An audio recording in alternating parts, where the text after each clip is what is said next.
Buenas tardes. Este es el laboratorio sobre regresión logística. Este laboratorio tiene dos propósitos. Uno, darles una introducción de cómo lo pueden estimar, incluyendo las medidas de bondad de ajuste y algunos de los gráficos conocidos. Y segundo, mostrar cómo al calcular DF-fits, DF-betas, DD-cook, podemos hacer análisis muy parecidos a los que se hacen con la regresión gaussiana. Para eso vamos a utilizar una base de datos de una investigación que se realizó en la Universidad de Costa Rica por parte de un antropólogo demógrafo sobre migración de los costarricenses hacia Estados Unidos. Entonces, la variable dependiente es si la persona, si el costarricense migró a Estados Unidos o no. Y de acuerdo a la teoría, se va a tratar de predecir la probabilidad de que un tico migre de acuerdo a su educación, a su nivel de educativo, a la edad y también a si está casado o no. Vamos entonces a activar el archivo migración tica y vamos a darle el attach. Vean entonces que las variables que tienen son inus, que es la variable dependiente. Inus es porque es in USA, en otras palabras, en Estados Unidos, esa es la condición migratoria. Y las variables dependientes serían educ, edad y casado. ID, común y year son variables de identificación. En R no se utiliza la función LM para estimar una regresión logística porque la función LM es para estimar un modelo gaussiano. En modelos lineales generalizados más comunes, como la regresión logística, se utiliza la función GLM. Entonces, si ustedes pueden observar, la sintaxis es la siguiente. Tenemos el GLM, la variable dependiente, que va a estar en función de las predictoras, y además vamos a escribir family binomial, porque la regresión logística en realidad es un caso del modelo lineal generalizado binomial, y vamos a pedirle que utilicen una función de enlace logit, en otras palabras, link logit. Con esto estimamos la ecuación y aquí tenemos el summary. Vean que dado que la función de enlace es la logito, estos coeficientes están dados en términos de logitos. Como podemos ver, el coeficiente de educación es significativamente distinto de 0, al igual que el coeficiente de casado al 5% de significancia. ¿Qué quiere decir esto? En realidad todavía no lo podemos interpretar claramente, pero esto nos sugiere que a mayor educación, mayor probabilidad de migrar. Y si una persona está casada, entonces tiene menor probabilidad de migrar que una persona no casada. ¿Por qué? Por el signo de los coeficientes. Sin embargo, todavía no podemos hablar de magnitudes como tales. Para eso es que exponenciamos los coeficientes. Vean entonces cómo exponenciamos los coeficientes de logística 1. Repito además que educación está en años de educación, edad está en años y casado es una variable binaria 1 casado, 0 no casado. Entonces, si tenemos aquí los coeficientes exponenciados, podemos interpretar las pendientes exponenciadas como odds ratios. Voy a interpretar independientemente de si son significativamente distintos de 1 o no los odds ratios, voy a interpretarlos. Si este odds ratio es de 1.25 y está relacionado con una variable cuantitativa, se interpreta de la siguiente forma. Por cada año adicional de educación, los odds o los momios de emigrar aumentan en un 25%. ¿Por qué en un 25%? Porque uno lo que hace es un 1.253 menos 1, todo esto por 100. Este sería el 25.3. Repito, por cada año adicional de escolaridad de un costarricense, los odds de emigrar aumentan en un 25.3%, manteniendo constante las demás variables. El de edad se procedería parecido. Hacen 0.955 menos 1 por 100 y obtienen menos 4.5. Esto quiere decir que por cada año adicional de edad, los odds de migrar disminuyen en 4.5%. ¿Por qué disminuir? Porque el odds ratio es menor a 1. Por último, el de casado se haría lo mismo. 0.24 menos 1 por 100 y nos da 76. Eso quiere decir que entre los casados, los odds de migrar son 76% menores a los odds de migrar de los no casados, manteniendo constante las demás variables. O como dije antes, repito, entre los casados, los odds de migrar son 76% menores que los odds de migrar de los no casados, manteniendo constante las demás variables. Aprovechando funciones ya definidas en R, si usan la función confint para logística 1, van a obtener los intervalos de confianza para los coeficientes. Y si los exponencian, van a tener los intervalos de confianza para los odds ratios. Repito, si exponencian los intervalos de confianza de los coeficientes, van a tener los intervalos de confianza para los odds ratios. Sigamos, dado que es un modelo lineal, yo puedo generar predicciones. Si yo nada más le digo predict logística 1 a R, lo que me va a generar es el tipo lineal. Por eso a este objeto lo denominé predlineal, porque está dado en logitos. Si yo quisiera que estos valores predichos estuvieran en términos de probabilidades, le pongo type response, porque esto ya está tomando en cuenta el inverso de la función de enlace. Comparemos con un summary y veamos cómo los predichos lineales son negativos y positivos, porque el ámbito de la función logito va de menos infinito a más infinito, pero el de las probabilidades cumple las características de todas las probabilidades. En otras palabras, está entre 0 y 1. Para efectos prácticos, la probabilidad predicha es muchísimo más útil porque puede ser interpretable. Vean que también dijimos que podemos tener distintos indicadores de ajuste. Uno de los indicadores es el logLeak de logística 1 y esto me da la log verosimilitud del modelo. Esta log verosimilitud no se puede interpretar como tal, pero recuerden que es el logaritmo de la suma de las funciones de densidad, o sea, de las funciones de verosimilitud. Esto lo que quiere decir es que cuanto más cerca de 0 esté, mejor es el ajuste. Y cuanto más negativo sea, o sea, cuanto más cercano esté a menos infinito, peor el ajuste. Sin embargo, no se acostumbra a interpretarlo en forma absoluta, sino en forma relativa. La logística A y C, o logística A y C, me permite extraer el A y C del modelo. Recuerden que el A y C y el BIC sirve para comparar también modelos.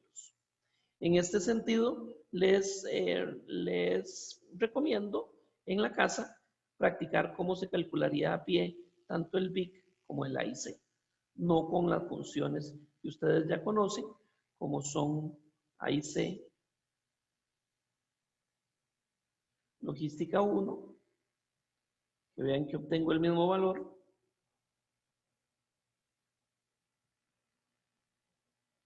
o B y C, el criterio de información bayesiano, que obtendría este valor.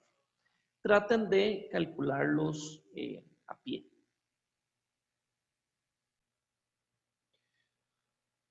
Otro indicador de onda de ajuste es el pseudo R cuadrado.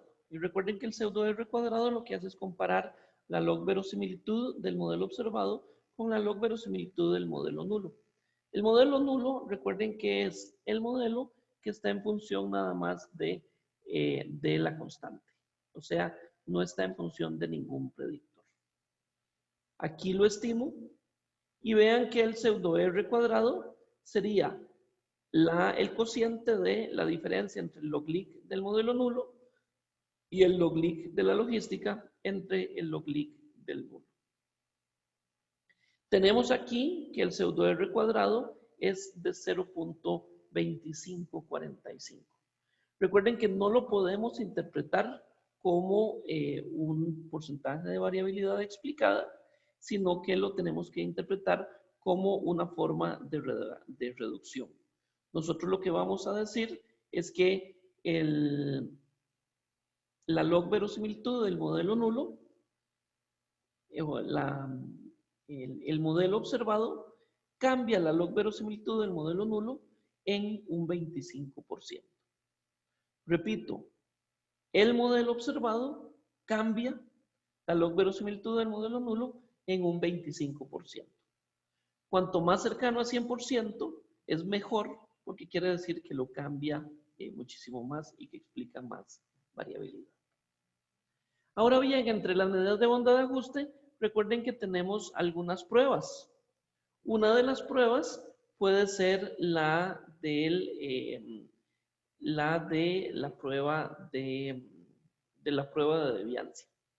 Si ustedes nada más escriben ANOVA logística 1, lo que ustedes van a obtener aquí es las deviancias y cómo va cambiando la deviancia. Esta deviancia residual, la que tenemos con todo el modelo, es la deviancia, sería la deviancia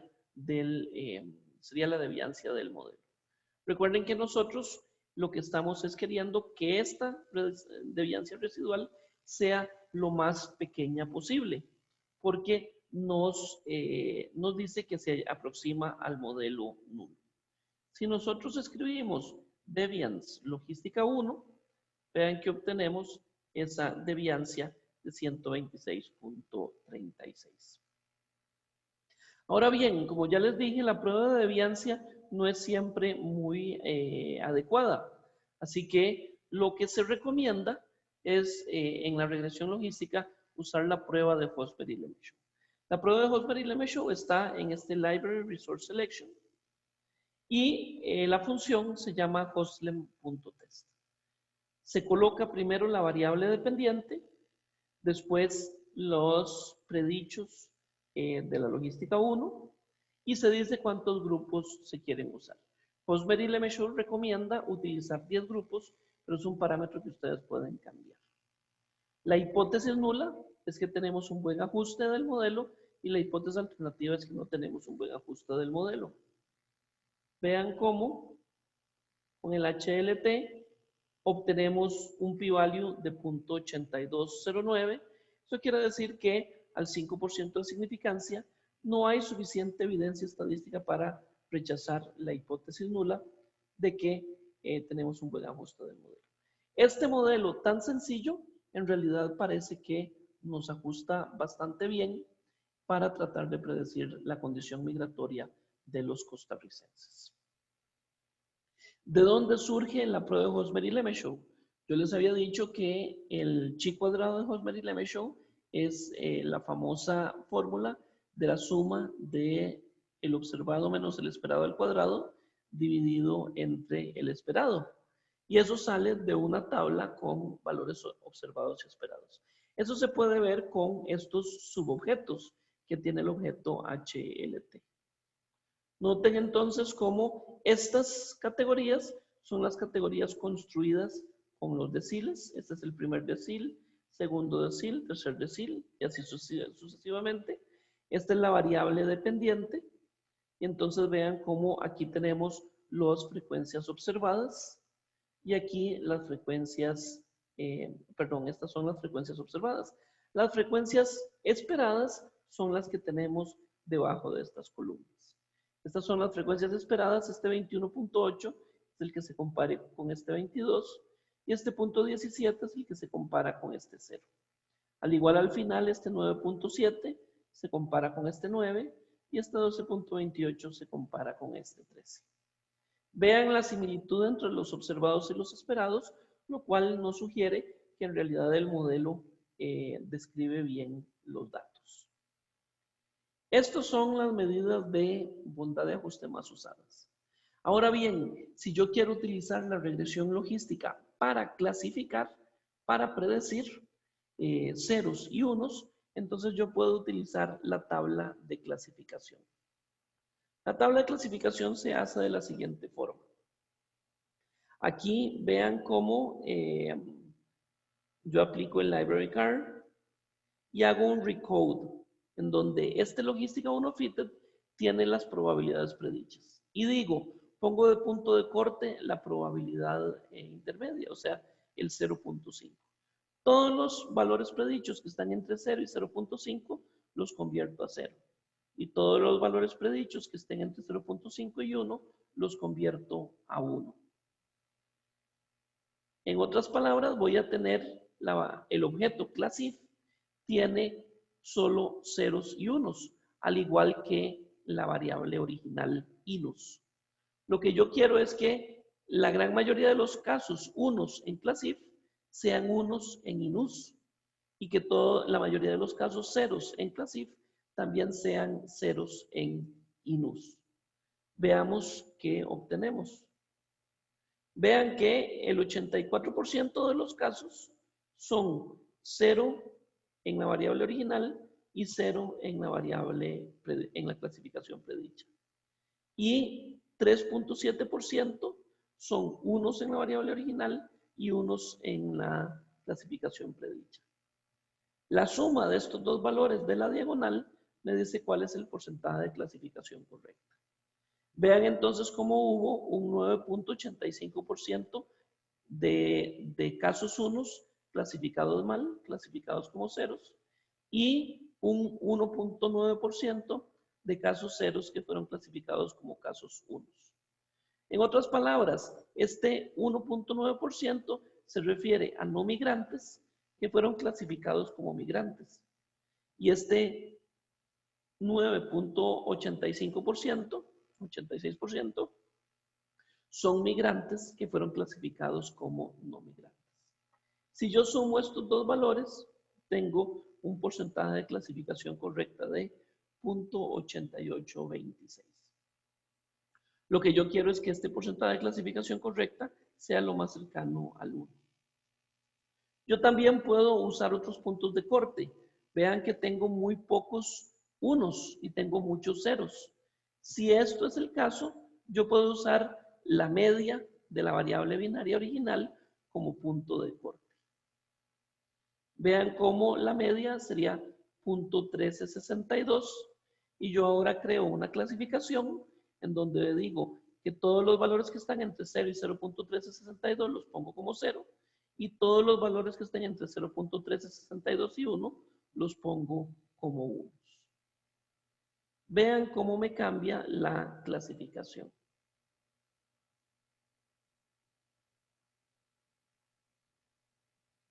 La clasificación, el porcentaje de clasificación correcta me bajó mucho, bajó a 0.79%.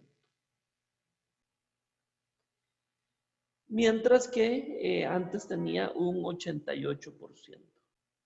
Sin embargo, noten que con la nueva tabla hay una mayor clasificación de unos. Antes solo el 3.8% se clasificaban como unos. Eran unos que se clasificaban como unos. Ahora tengo un 8.9%. El cambiar el punto de corte me permite jugar para ver si yo quiero clasificar más unos o más ceros. Ahora bien, como les dije, nosotros también podemos analizar gráficos tradicionales. El gráfico tradicional en la regresión gaussiana es el gráfico de predichos contra residuos. Recuerden que este gráfico de predichos contra residuos me permitía inspeccionar el supuesto de homoscedasticidad. Pero en la regresión logística nosotros no podemos suponer homocedasticidad. La regresión logística es, por definición, una regresión heterocedástica. Vean por qué lo decimos. Si hacemos el gráfico, noten la forma del gráfico. Noten cómo tenemos una especie de curvas que nos indican que evidentemente este gráfico no me va a decir mucho en términos de homocedasticidad. Para lo único que me va a servir es para detectar algunos valores extremos como los que tenemos por aquí. También podemos analizar los estadísticos de influencia. Vean, por ejemplo, podemos calcular leverage, DF-fit, DD-cook y DF-betas. Aquí me sugieren que sí, efectivamente tengo algunos leverage altos, este 0.14, algunos DF-fit altos, como este menos 0.9 y este 0.47, pero las distancias de Cook no parecen tan altas. Igual con los DF-betas, en particular no parecen que tengamos valores demasiado influyentes en los DF-betas. Aún así, los podemos explorar en los gráficos. Por ejemplo, hagamos un gráfico con los leverage comparados a los valores predichos.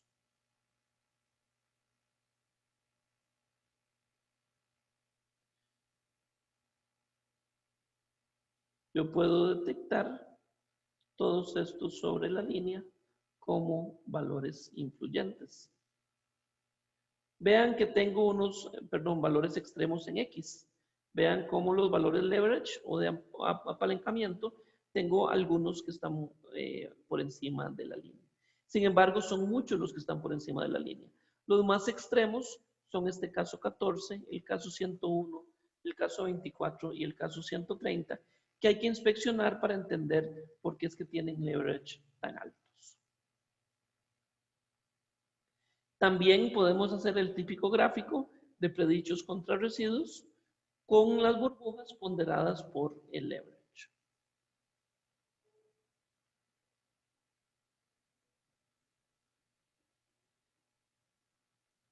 Y vean cómo en realidad los valores extremos de acuerdo a los residuos tienen leverage bastante bajos. Así que los leverage altos son más bien los que tienen residuos muy bajos. Eso lo que quiere decir es que tenemos valores que son o extremos en Y o extremos en X, pero no son extremos en ambos.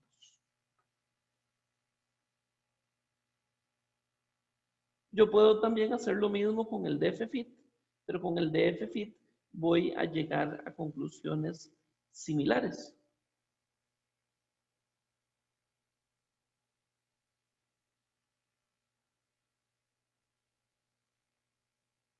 Tenía estos valores extremos, que son los mismos, y estos tienen DF-fits grandes, pero no exageradamente.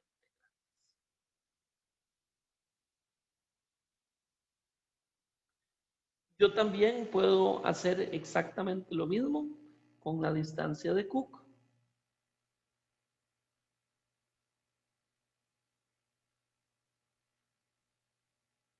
Y vean que básicamente encuentro gráficos muy similares, el formato que ya estaba viendo. Y los casos con las de Cook más altas son estas burbujas, al igual que esta burbuja. Estas en realidad parece que están determinadas por los leverage, mientras que estas están determinadas esta de Cook está determinada sobre todo por el residuo. También puedo hacer el típico gráfico para detectar de Cooks altos para ver dónde estarían esos límites. Vean que uso las fórmulas tradicionales.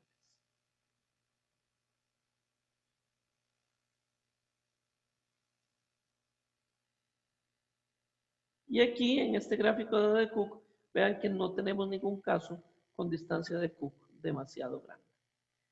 Aparentemente no tenemos valores demasiado influyentes.